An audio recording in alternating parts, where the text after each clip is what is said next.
श्री स्वामी समर्थ. जय जय स्वामी समर्थ. 10 ऑक्टोबरची संकष्ट चतुर्थी शुभ योगात, चंद्रोदयाची वेळ, गणेश पूजा, शुभ मुहूर्त, राहू काळ, संपूर्ण माहिती आणि उपाय आज आपण या व्हिडिओमध्ये पाहणार आहोत. तुम्हाला जर आपली व्हिडिओ आवडली तर व्हिडिओला एक लाईक नक्की करा आणि आपल्या चॅनलला नक्की सबस्क्राईब करा. चला तर मग व्हिडिओला सुरुवात करूया. ऑक्टोबर महिन्यात येणारी संकष्ट चतुर्थी इतकी खास का आहे? चंद्रोदयाची वेळ, गणेश पूजा, शुभ मुहूर्त, राहू काल, ए टू झेड माहिती जाणून घेऊया. हिंदू धर्मात संकष्ट चतुर्थीचे मोठे महत्त्व आहे. धार्मिक मान्यतेनुसार संकष्ट चतुर्थी म्हणजे संकट दूर करणारी चतुर्थी. संकष्ट चतुर्थीला श्री गणेशाचा उपवास आणि पूजा केल्याने दुःख कमी होते आणि त्रास दूर होतो. गणेशाच्या आशीर्वादाने तुमचे काम यशस्वी होईल आणि तुमच्या इच्छा पूर्ण होतील. यंदा 10 ऑक्टोबर 2025 रोजी संकष्ट चतुर्थी आहे, जिला वक्रतुंड चतुर्थी असेही म्हणतात. पंचांगानुसार यंदाची संकष्ट चतुर्थी शुभ योगात साजरी होणार आहे. गणेश पूजा तारीख, शुभ वेळ आणि चंद्रोदय वेळ जाणून घेऊया. 10 ऑक्टोबरची संकष्ट चतुर्थी शुभ योगात. पंचांगानुसार यावर्षी वक्रतुंड संकष्ट चतुर्थीला सिद्धियोग आणि कृतिका नक्षत्र आहे. करवा चौथचा सणही याच दिवशी येतो. या व्रतामध्ये गणेशासोबत चंद्राची पूजा केली जाते. रात्री चंद्राला अर्घ्य तसेच पूजा केल्याने उपवास सोडला जातो. संकष्ट चतुर्थीचे व्रत आणि उपासना केल्याने त्रास आणि दुःखापासून मुक्ती मिळते. वक्रतुंड संकष्ट चतुर्थी कधी आहे ते जाणून घेऊया. वक्रतुंड संकष्ट चतुर्थीसाठी शुभ वेळ आणि चंद्रोदय कोणता आहे? संकष्ट चतुर्थी तिथी. पंचांगा आधारित संकष्ट चतुर्थी गुरुवार 9 ऑक्टोबर रोजी रात्री 10:54 वाजता सुरू होते. शुक्रवार 10 ऑक्टोबर रोजी संध्याकाळी 7:38 वाजता चतुर्थी तिथी समाप्ती होईल. उदय तिथीनुसार विचार करता वक्रतुंड संकष्ट चतुर्थी शुक्रवार 10 ऑक्टोबर रोजी येते. शुभ योगातील संकष्ट चतुर्थी अत्यंत खास. पंचांगानुसार वक्रतुंड संकष्ट चतुर्थीला सिद्धियोग तयार होत आहे. त्या दिवशी उपवासाच्या दिवशी सकाळपासून सायंकाळी 5:41 वाजेपर्यंत सिद्धियोग राहील. त्यानंतर व्यतिपात योग तयार होईल. उपवासातील कृतिक नक्षत्र पहाटेपासून सायंकाळी 5:31 वाजेपर्यंत असते आणि त्यानंतर रोहिणी नक्षत्र येते. संकष्टी चतुर्थी मुहूर्त. संकष्ट चतुर्थीच्या दिवशी ब्रह्ममुहूर्त पहाटे 4:40 ते 5:30 पर्यंत आहे. अभिजित मुहूर्त. शुभ मुहूर्त सकाळी 11:45 ते दुपारी 12:31 पर्यंत आहे. चतुर्थीचा निशिता मुहूर्त दुपारी 11:43 ते 12:33 पर्यंत आहे. गणेश पूजा कधी? या दिवशी भगवान गणेशाची पूजा करण्याचा शुभ मुहूर्त सकाळी 6:19 ते 10:41 पर्यंत आहे. या काळात धनलाभ आणि प्रगतीचा शुभ काळ सकाळी 7:46 ते 9:13 पर्यंत आहे आणि अमृत आणि समृद्धीचा शुभ काळ सकाळी 9:13 ते 10:41 पर्यंत आहे. संकष्ट चतुर्थीला चंद्रोदय कधी? दिवसभर उपवास केल्यानंतर संध्याकाळी चंद्राची पूजा करा आणि अर्घ्य द्या. वक्रतुंड संकष्ट चतुर्थीला रात्री 8:53 वाजता चंद्रोदय होणार आहे. यावेळी चंद्रदेवाची पूजा करून त्यानंतर पारण उपवास सोडणे केले जाते. संकष्ट चतुर्थीला राहू काळ. या व्रताचा राहू काळ सकाळी 10:41 ते दुपारी 12:08 वाजेपर्यंत आहे. या काळात कोणतेही शुभ कार्य करू नये. संकष्ट चतुर्थीला गणपतीची पूजा करून विघ्न दूर करण्यासाठी आणि मनोकामना पूर्ण करण्यासाठी काही सोपे उपाय करता येतात. यामध्ये संध्याकाळी गणपतीसमोर तिळाच्या तेलाचा दिवा लावणे, त्यात लवंग टाकणे आणि ओम विघ्नेश्वराय नमः या मंत्राचा 108 वेळा जप करणे, गणपतीला दुर्वा, फुले, नैवेद्य, मोदक, लाडू अर्पण करणे आणि उपवास करून चंद्रोदय झाल्यावर तो सोडणे याचा समावेश आहे. दीप प्रज्वलन. संध्याकाळी गणपतीच्या मूर्तीसमोर तिळाच्या तेलाचा दिवा लावा आणि त्यात एक लवंग टाका. मंत्र जप. ओम विघ्नेश्वराय नमः या मंत्राचा 108 वेळा जप करा. पूजा. गणपतीची पूजा करा. दुर्वा आणि फुले अर्पण करा. गणपतीला मोदक किंवा लाडूचा नैवेद्य दाखवा. उपवास. संकष्ट चतुर्थीला उपवास करणे महत्त्वाचे आहे. उपवास चंद्रोदय होईपर्यंत केला जातो आणि चंद्रोदय झाल्यावर तो सोडला जातो. इतर काही उपायामध्ये चिमूटभर मसूर डाळ किंवा जास्वंदाचे पान गणपतीजवळ ठेवण्याचा किंवा तिजोरीत ठेवण्याचा उल्लेख आहे, ज्यामुळे आर्थिक अडचणी दूर होतात आणि धनलाभ होतो. पूजेची पद्धत कोणती? एक स्वच्छ जागेवर गणपतीची मूर्ती ठेवा.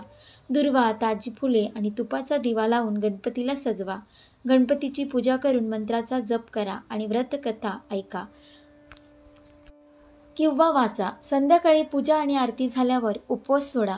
पौराणिक कथेनुसार या दिवशी भगवान गणेशाने देवतांचे संकट दूर केले होते.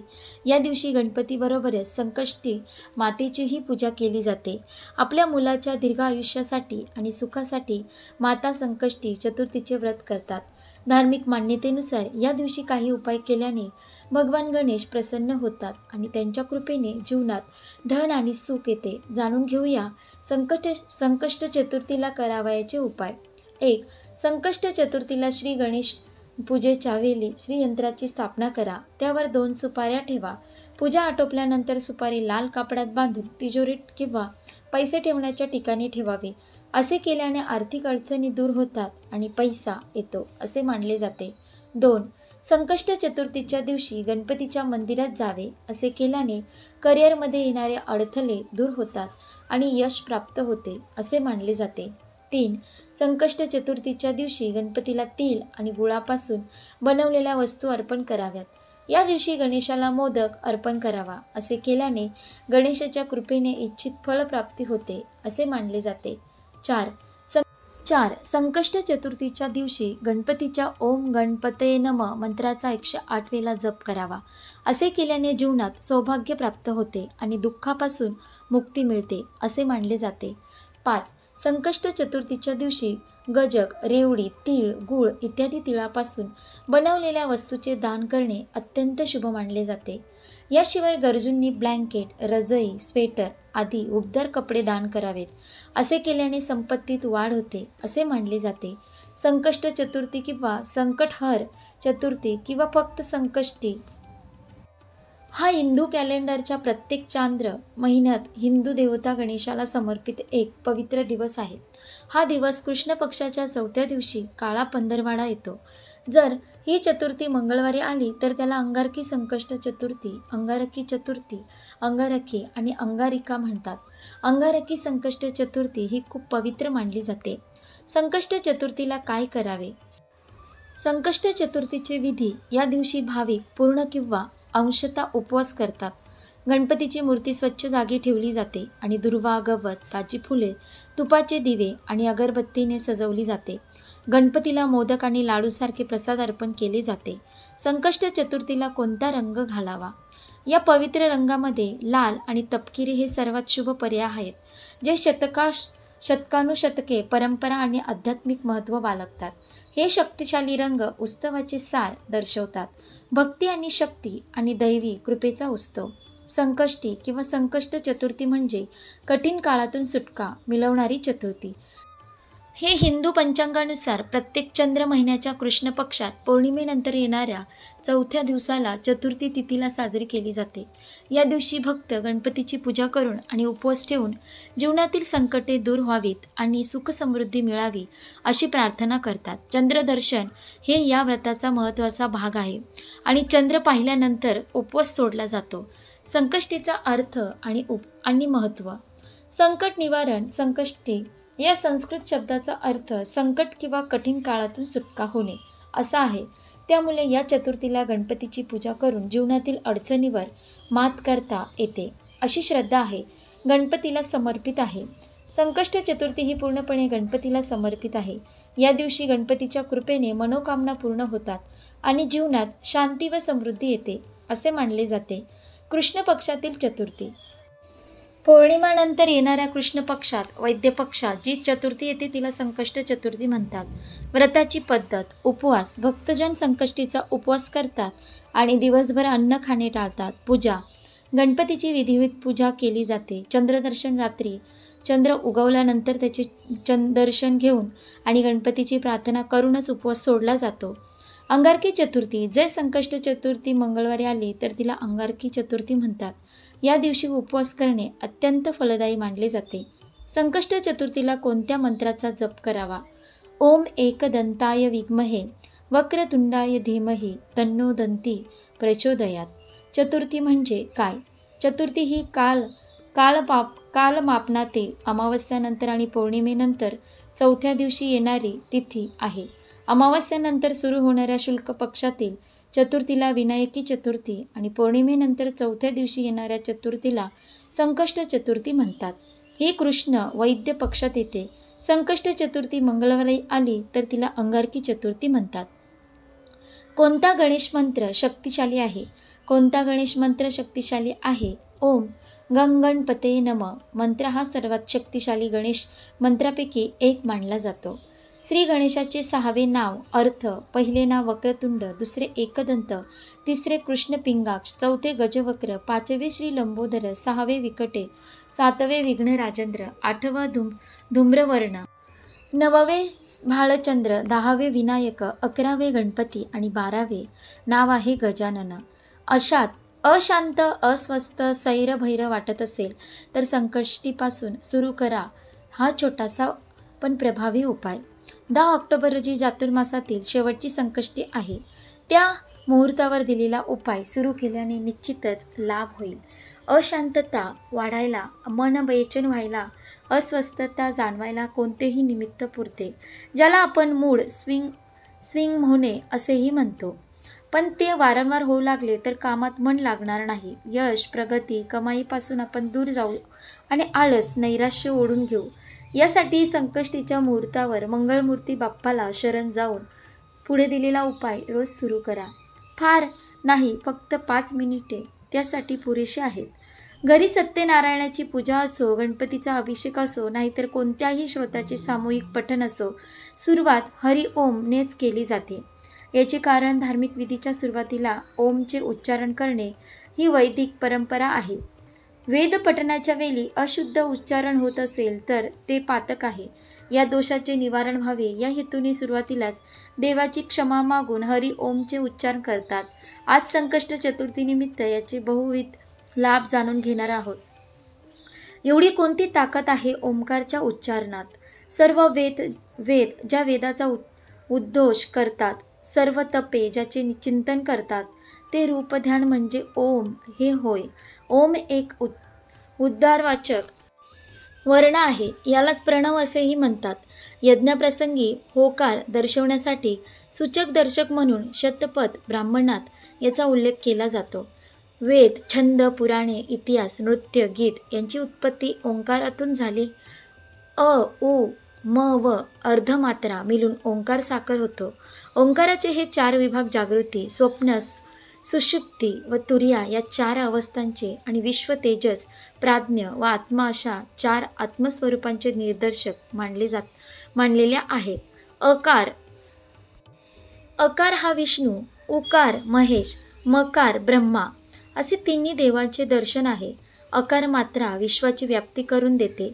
उकार तेजाची व मकार ज्ञानाची प्रचिती घडवते. या तिन्ही मात्रा मानवी शक्तीचे प्रतीक आहेत. इंद्रियांकडून होणारी कर्म, मनाकडून होणारी कर्म व बौद्धिक कर्म या तीनही कर्मांना ओंकार प्रभावी व तेजस्वी बनवते.